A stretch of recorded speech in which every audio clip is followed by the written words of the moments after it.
मैंने नोटिस किया कि मुझे इतना दुख नहीं हो रहा है जितना मेरे घर वालों को हो रहा था।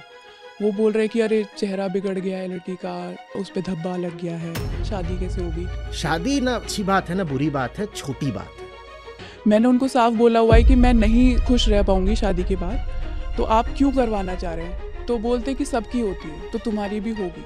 तुम इसलिए पैदा हुए हो, करनी है कर लो, नहीं करनी मत करो। किसी के साथ रहना है रहो, किसी के साथ नहीं रहना मत रहो। सब एक बात है, कुछ नहीं हो गया इससे। बड़े मुद्दे दूसरे होते हैं। जब 80 साल की हो जाओगी तब पूछूंगा कि साइकिल चलाना छोड़ तो नहीं दिया, ये है बड़ा मुद्दा। 90 की हो जाओगी तब भी पूछूंगा भजन गाना छोड़ तो नहीं दिया। नमस्कार आचार्य जी। आचार्य जी, सबसे पहले तो मैं आपको बहुत धन्यवाद देना चाहूँगी, क्योंकि आपकी वजह से बहुत कुछ चेंज हुआ है लाइफ में। पहले मैं भी एक नॉर्मल सी लाइफ स्पेंड कर रही थी, और जैसे एक पैटर्न की आप बात करते हैं कि एक पैटर्न पर ही लड़कियों को चलने के लिए कहा जाता है और सभी को। तो मुझे भी ये था कि हाँ, ऐसे ऐसे होगा, स्टडी होगी, फिर शादी होगी, उसके बाद सारा कुछ। बट जब आपको सुनना शुरू किया, 4 सालों से सुन रही हूँ आपको, और आपकी बातें एकदम दिल को मतलब छू जाती थी, और लगता था कि ऐसा जब हो सकता है तो हम सब एक अलग चाल क्यों चल रहे हैं। आप बोलते हैं कि शादी क्यों करनी है, उसका एक ठोस रीज़न होना चाहिए। तो फिर वो रीज़न थोड़ा तलाशना शुरू किया कि क्यों नहीं करनी मुझे शादी। मैंने घर में जब बोला कि अभी तो नहीं करनी, तो क्योंकि घर वाले बहुत ज़्यादा प्रेशर कर रहे थे कुछ टाइम पहले, और उस टाइम थोड़ा सा माइंड ऐसा हो गया था मेरा। तो फिर जब धीरे धीरे आपको सुनना शुरू किया मैंने, तो थोड़ा सा वो अवलोकन थोड़ा मेरा जो रहा वो मैं शेयर करना चाहूँगी। पहले तो जैसे आप कहते हैं कि देह को थोड़ा कम महत्व दो, तो एक बार अभी थोड़े टाइम पहले थोड़ा फेस पे चोट लगी थी, तो स्टिचेस आए थे। तो मैंने नोटिस किया कि मुझे इतना दुख नहीं हो रहा है जितना मेरे घर वालों को हो रहा था। वो बोल रहे कि अरे चेहरा बिगड़ गया है लड़की का, उस पे धब्बा लग गया है, और थोड़ा उनको रहता है कि शादी के बाद है ना, शादी कैसे होगी। तो और जहाँ पर मैं स्टिचेस कराने जाती थी, ड्रेसिंग करवाई थी, तो वो खुद मुझसे बोल रहे थे कि तुम्हें बुरा नहीं लग रहा है कि मतलब ऐसा तुम्हारे साथ। मैंने कहा अब हो गया है तो उसको बदल तो नहीं सकते ना, ठीक है, अब रहेगा निशान, तो कुछ बड़ी बात नहीं हो गई है। और उसके बाद धीरे धीरे मैंने फ़ील किया कि जैसे कॉस्मेटिक्स मैं थोड़ा बहुत पहले यूज़ करती थी, पर अब मैंने वो भी बिल्कुल कम कर दिया बहुत हद तक। और अभी मेरा प्रश्न ये है कि जैसे अभी आपसे जुड़ गई हूँ, और मेरा आगे का ये है कि आप ही के साथ जुड़ करके मुझे आपकी जो मिशन है उसको आगे बढ़ाना है। लेकिन घर वाले वही, उन्होंने मुझे बोला था कि ठीक है तुम जा रही हो, बट 1 साल तुम्हारा ठीक है, उसके बाद फिर शादी करनी है। किन मुद्दों पे बुलवाते हो, क्यों बुलवाते हो? हम्म,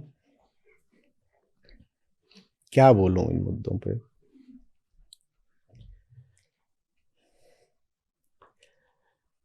इंसान हो, जिंदगी होश में जीनी है।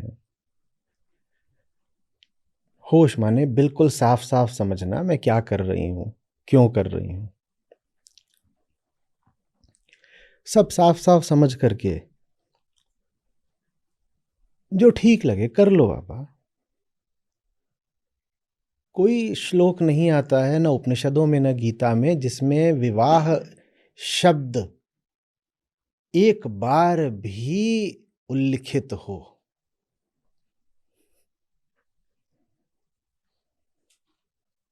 उपनिषदों में महावाक्य छोड़ दो, जो साधारण सूत्र हैं वो भी विवाह का उल्लेख तक नहीं करते।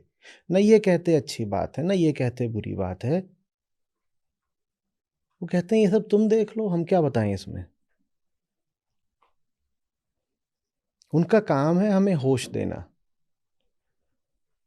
बेहोशी में जो भी करोगे गलत ही होगा। अब ज्यादातर लोग बेहोश होते हैं, ये हम जानते हैं। वो बेहोशी में फिर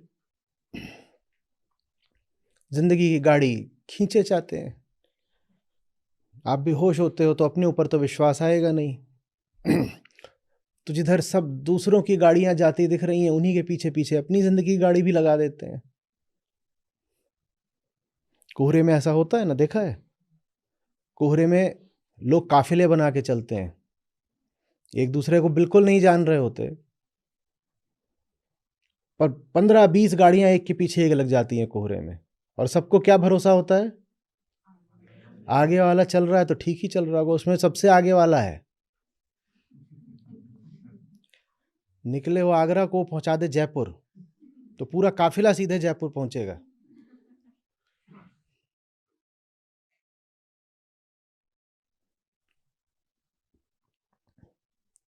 हमें कुछ दिख नहीं रहा ना, हमें लगता है सामने वाले को दिख रहा होगा, दिख किसी को कुछ नहीं रहा है, सब अंधे हैं, सब अंधे हैं। और यही सब अंधे लोग सामने वाले अंधे को देख करके चल पड़ते हैं, और तर्क ये होता है सब चल रहे हैं तो हम भी चल रहे हैं।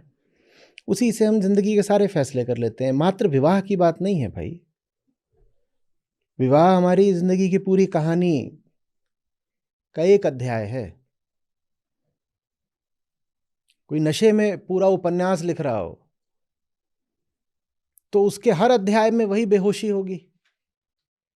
ठीक जिस बेहोशी से हम शिक्षा लेते हैं, जिस बेहोशी से हम संस्कार लेते हैं, जिस बेहोशी से हम नौकरी करियर लेते हैं, जिस बेहोशी से हम अपनी धार्मिक धारणाएं लेते हैं, जिस बेहोशी से हम अपने तमाम तरह के मत और पूर्वाग्रह बनाते हैं, उसी बेहोशी से हम विवाह भी कर लेते हैं।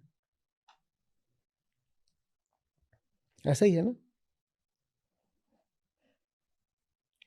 तो मुद्दा विवाह का नहीं है, मुद्दा बेहोशी का है। आपको होश में रहने के बाद किससे क्या संबंध बनाना है ये आपका व्यक्तिगत मसला है, आप जानिए। न कृष्ण, न याज्ञवल्क्य, न अरुणि उद्दालक,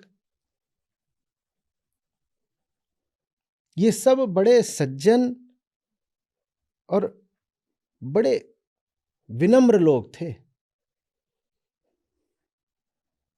ये ऐसे नहीं थे कि किसी के सर पे चढ़ करके उसका जीवन निर्धारित करें, डिक्टेट करें। कृष्ण को भी अर्जुन को कहना है युद्ध करो तो समझा रहे हैं, थप्पड़ थोड़े ही मार रहे हैं, बंदिश थोड़े ही लगा रहे हैं, अनिवार्य थोड़े ही कर रहे हैं, समझा रहे हैं, ज्ञान दे रहे हैं और बड़ी मेहनत कर रहे हैं। 18 अध्याय, 700 श्लोक, बोले समझा दिया, अब देखो तुम, समझा दिया, अब देखो तुम। हम किसी के जीवन में घुस करके उसकी गाड़ी के चालक नहीं बन जाएंगे। हम आपको बता सकते हैं, देखिए गाड़ी माने ये होता है, गाड़ी का चालक होना ऐसा होता है, ये सड़क है और सड़क का अर्थ क्या होता है और मंजिल माने क्या होता है, इतनी बातें हम आपसे कर सकते हैं। उसके बाद आप जानो, आपका काम जाने, आपका राम जाने, आपका जीवन है। अब आप वयस्क हो, एडल्ट हो, और वयस्क वयस्क सब एक अर्थ में बराबर हो गए। अब किस अर्थ में कि दोनों में ही ये पूरी संभावना है उनकी चेतना के खिलने की। एक 45 वर्ष का वयस्क या 50 वर्ष का वयस्क एक 25 साल वाले पर किस अधिकार से चढ़ बैठता है, ये मेरी समझ से बाहर है। चाहे वो उम्र का अधिकार हो या रिश्ते का अधिकार हो या लिंग का अधिकार हो, आमतौर पे यही 3 अधिकार बताए जाते हैं। हमारी उम्र तुमसे दूनी है, तुम 25 के हो, हम 50 के हैं। रिश्ते में हम तुम्हारे बाप लगते हैं, और तुम लड़की हो, हम पुरुष हैं। ये 3 अधिकार बताए जाते हैं। इन 3 अधिकारों से हम तुम्हारे जीवन पे चढ़ बैठेंगे। और वेदांत ने तो हमें बताया है कि अनुभव से बोध तो नहीं आ जाता। 50 साल तो बहुत कम होते हैं, 500 साल भी आप जी लो तो बोध थोड़ी आ जाएगा। उम्र और अनुभव का बोध से तो नहीं कोई संबंध है।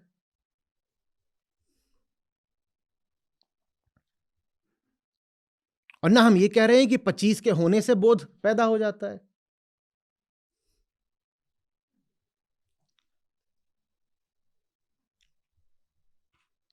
समझ में आ रही बात? तो एक वयस्क की तरह आपको देखना है अपनी जिंदगी में किधर को आगे बढ़ना है, कैसे कमाना है, कैसे खाना है, किससे रिश्ता बनाना है, आप जानो। और इन मुद्दों पर ये तो छोड़ दो कि किसी के निर्देश मानने चाहिए, मैं यहां तक कहूंगा इन मुद्दों पर सलाह भी किसी से भी बहुत सोच समझ कर लेनी चाहिए। उसी से सलाह लो जिसका पता है कि वो सलाह देने लायक है, और हो सके तो किसी से सलाह मत लो। ये जो बिल्कुल जीवन के एकदम व्यक्तिगत मुद्दे होते हैं, मुझे याद ही नहीं पड़ता मैंने किसी से भी इनकी चर्चा भी करी हो, सलाह भी बहुत दूर की बात है, ना निर्देश ना सलाह, मैंने चर्चा तक नहीं करी।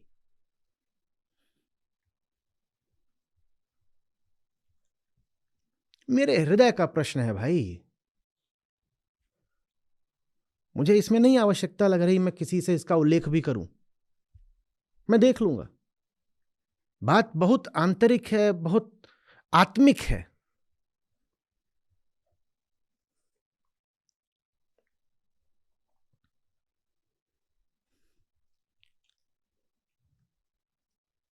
हम तो तन उघाड़ते हुए भी थोड़ा लजाते हैं ना, लजाते हैं ना। ऐसे ही कहीं चले जाओ और कोई बोले कपड़े उतार दो, तो आप कहोगे क्या कह रहे हो। तो मन उघाड़ते हुए लाज क्यों नहीं आती? मन तो और अंदरूनी होता है।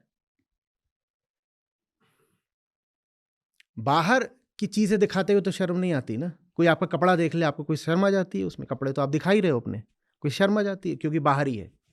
फिर आप कहते हो शरीर इस बाहरी कपड़े की अपेक्षा थोड़ा भीतरी है, तो शरीर दिखाते हुए थोड़ा सा ठिठकते हो। ठिठकते हो ना, कपड़े दिखाते तो नहीं ठिठकते।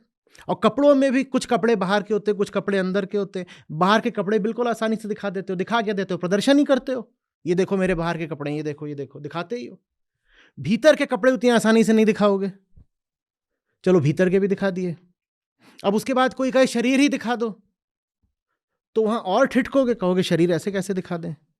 पर शरीर से भी और ज्यादा अंदर का, और ज्यादा भीतर का क्या होता है? मन। वो कैसे किसी के सामने खोल देते हो?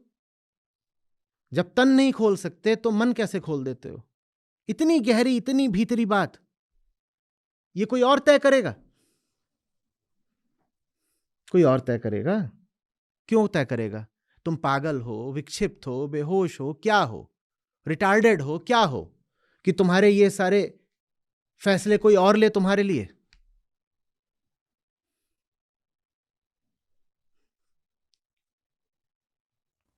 बोलो। ये लाज की बात होती है कि इन मुद्दों की चर्चा किसी ने छेड़ भी दी। How dare you. और गीता में विवाह शब्द नहीं है। किसी ऐसे से पूछो जिससे बात करो विवाह की, और वो कहे विवाह हटाओ, छोटी बात है, आओ जीवन के बड़े मुद्दों पर बात करते हैं। बड़ी चीजें सुलझ जाएंगी तो छोटी चीज अपने आप सुलझ जाएगी। बड़ी बीमारी दूर हो गई तो छोटी बीमारियां पीछे क्यों अपने आप हट जाती हैं? बड़ी बीमारी क्या है? बेहोशी। बड़ी बीमारी क्या है? झूठी चेतना, फॉल्स कॉन्शियसनेस। आप कहोगे गीता में मैं खोज रही हूं कि ब्लैक के साथ वायलेट अच्छा लगता है कि नहीं, तो मिलेगा क्या? जाके किसी ज्ञानी से पूछो कि हाउ डज बुर्गेंडी सूट मी, तो क्या बोलेगा? बोलेगा दुर्घटना मेरे साथ हुई कैसे कि आपसे सामना हुआ? क्या पूछ रहे हो देवी? ये कोई मुद्दे ही नहीं है, समझो बात को। और संसारी में और ज्ञानी में अंतर यही होता है। संसारी के लिए ये बहुत बड़ा मुद्दा होता है, शादी रे, लड़की जवान हो गई।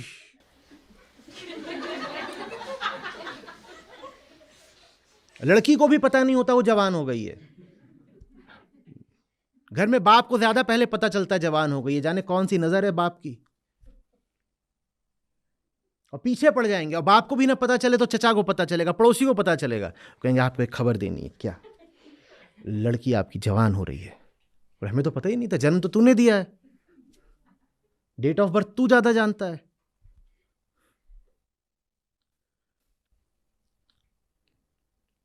संसारी माने वो जिसके लिए दो कौड़ी के मुद्दे बहुत बड़े हैं। लड़की जवान हो रही है, बड़ा मुद्दा हो गया। अरे सब जवान होते हैं, कोई अनहोनी घट गई क्या? हाँ हो रही है जवान, क्या करें? यूनाइटेड नेशंस में खबर करें?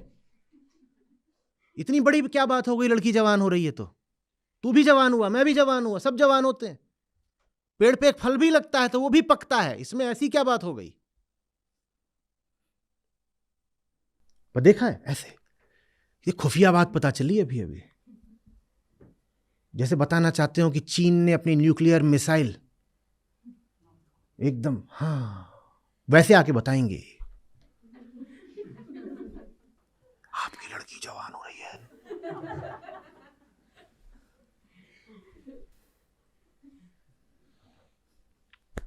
लड़की जवान हो रही हो ना हो रही हो, बस साहब आप बड़े नहीं हो पाए, आप अभी बालक बुद्धि ही रह गए। आपको यही बातें बहुत बड़ी लगती हैं कि लड़की जवान हो रही है।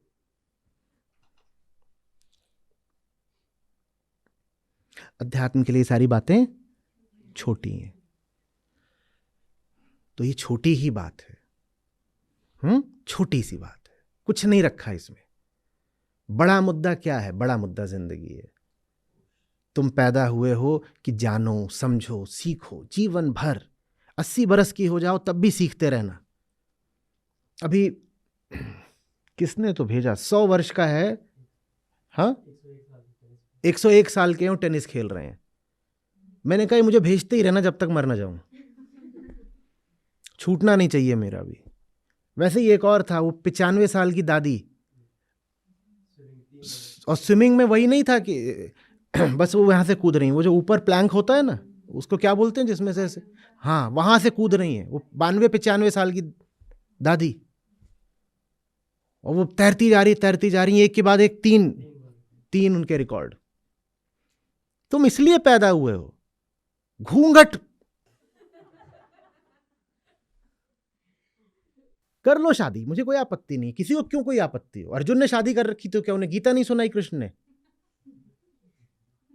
शादी ना अच्छी बात है ना बुरी बात है, छोटी बात है।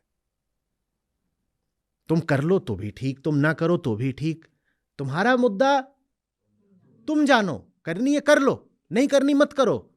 किसी के साथ रहना रहो, किसी के साथ नहीं रहना मत रहो, सब एक बात है, कुछ नहीं हो गया इससे। बड़े मुद्दे दूसरे होते हैं। जब 80 साल की हो जाओगी तब पूछूंगा। कैसे पूछूंगा? मैं तो होऊंगा नहीं, पर समझ लो कि पूछ रहा हूं कि साइकिल चलाना छोड़ तो नहीं दिया, यह है बड़ा मुद्दा। 90 की हो जाओगी तब भी पूछूंगा, भजन गाना छोड़ तो नहीं दिया, यह है बड़ा मुद्दा। ये होते हैं बड़े मुद्दे। अब उसमें तुमने शादी करी कि नहीं करी, बच्चे हुए कि नहीं हुए, हुए तो हुए, नहीं हुए तो नहीं हुए, कोई फर्क नहीं पड़ता। आ रही बात समझ में? आंख बिल्कुल एकदम गायब होने लगे, इतना मोटा चश्मा लग जाए तब भी पढ़ते रहना। इतना अच्छा और इतना विराट साहित्य है दुनिया भर में पढ़ने के लिए, क्यों नहीं पढ़ना है? हम पढ़ेंगे। और जब आंख एकदम गायब हो जाए कि अब कुछ नहीं दिखाई दे रहा, तो कान से सुनो। अब दिखाई नहीं देता तो हम कान से सुना करते हैं। और जब तक ऐसे ही ना हो जाओ कि चले तो गिरने ही लग गए, तब तक घूमते रहना।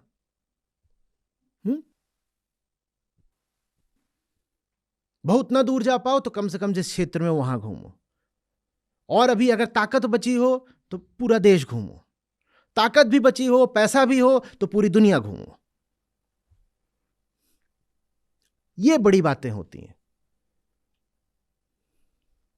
कि जा रहे हो और फ्लाइट पर बैठ रहे हो तो वहां पर वो 25 साल की एयर होस्टेस है, वो भी तुम्हें देखे और कहे कि ये है असली, ये है। मैं 25 की होंगी लेकिन दम तो इस 75 साल वाली में है। ये होती हैं बड़ी बातें जिंदगी में।